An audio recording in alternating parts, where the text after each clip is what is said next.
on putting in a sidewalk that's going to have to be maintained, that may need repair over the years, when all the community wanted was a safe passage across the road. We did fight for 3 years. We kept telling the community, somebody's going to lose their lives if we don't do something about crossing the highway. Doesn't matter whether it's at Tim Hortons, No Frills, Mary Woods, whatever. We're not telling the Ministry of Transportation we want to stop traffic. We're telling the Ministry of Transportation, when we walk out and we want to cross that road because we're in a recreational area, we have beaches, we like to enjoy our lifestyle up here, we should be able to do it. We can press a button, walk across. You're not stopping traffic like you do at Lake Road or River Road or Main Street rather. Two. Okay, just before, well, I'm trying to remember what you just said, so don't go on to your next one because we did this one. Are you suggesting that the staff said the cost would be prohibitive to put in a crosswalk? Is that? Well, I guess my concern is if there's a code of conduct for staff, then they have to be accountable too, just like you folks are now. Okay. So that the mayor would think was on the code of conduct. Is that what you? Well, and this is where it's at, because at one time we were told the Ministry of Transportation isn't going to allow the crosswalk. That kept being told up until last year when we were told that A, it's going to cost us $150,000 to put in a crosswalk, which is 3 times the amount that a crosswalk is going to cost. And B, the MTO is not going to allow it.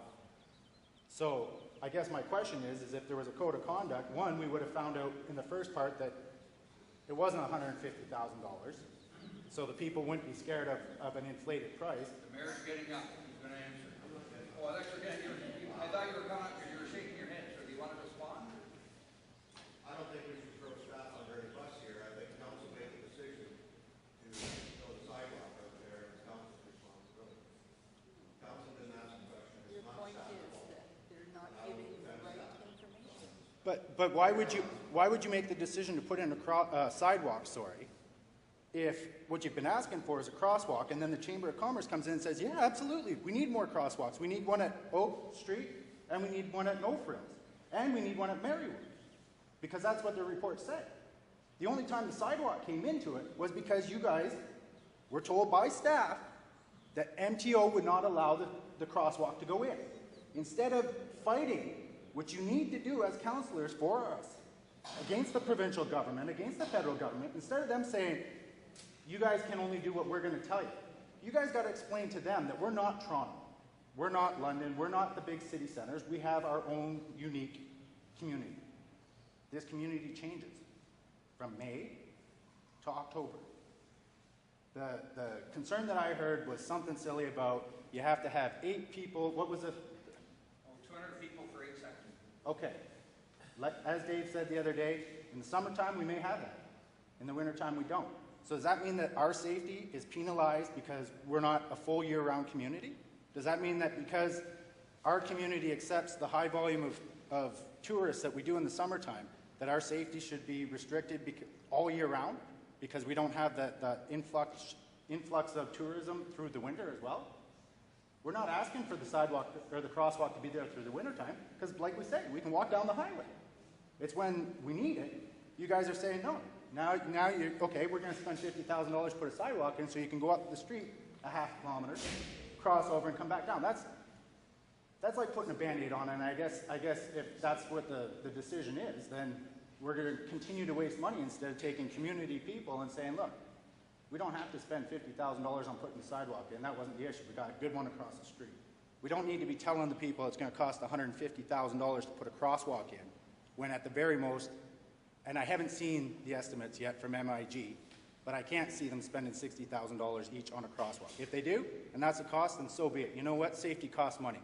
We have a master rec and leisure plan that says that Lambton Shores is going to be a healthy community. We're going to live the lifestyle that we do live up here, and that includes safety.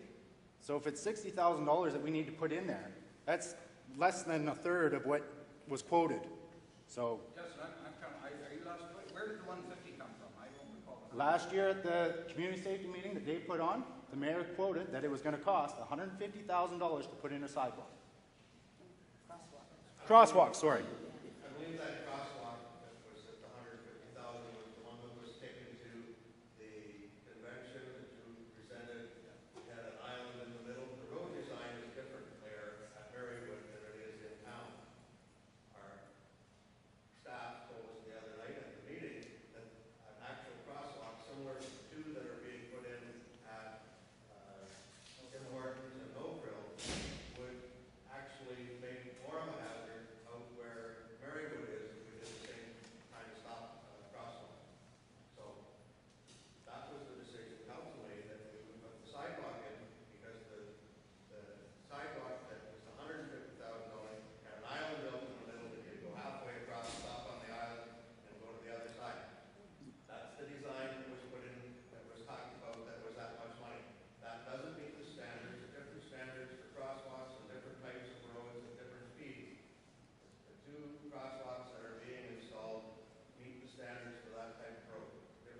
I guess this goes, Sidewalk goes to a subdivision that has no sidewalk. I guess this goes back to Mr. Lewis's comment about doing due diligence before, because I don't think it was ever asked to have an island put in the middle of Highway 21. That would impede traffic. What we asked for at the very minimum was a couple lines to be painted across the highway. And then that became the MTO issue. I mean, you can sit and shake your head at me, Mr. Mayor, but I will tell you 100% that I probably have this whole issue better documented than you do.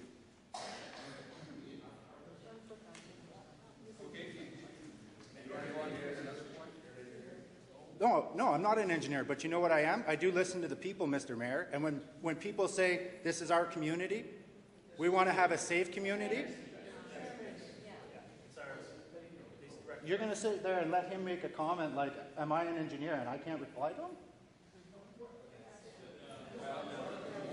I'll answer your question. Again, our director of community services is an engineer. And I asked the question at the last meeting. I said, you know, can we put a crosswalk here? If it's going to cost us this much, can we put a crosswalk here?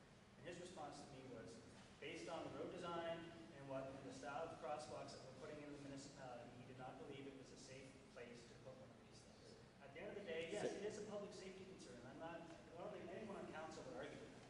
But the thing we have to grapple with is it going to provide the necessary safety to get the people across the road?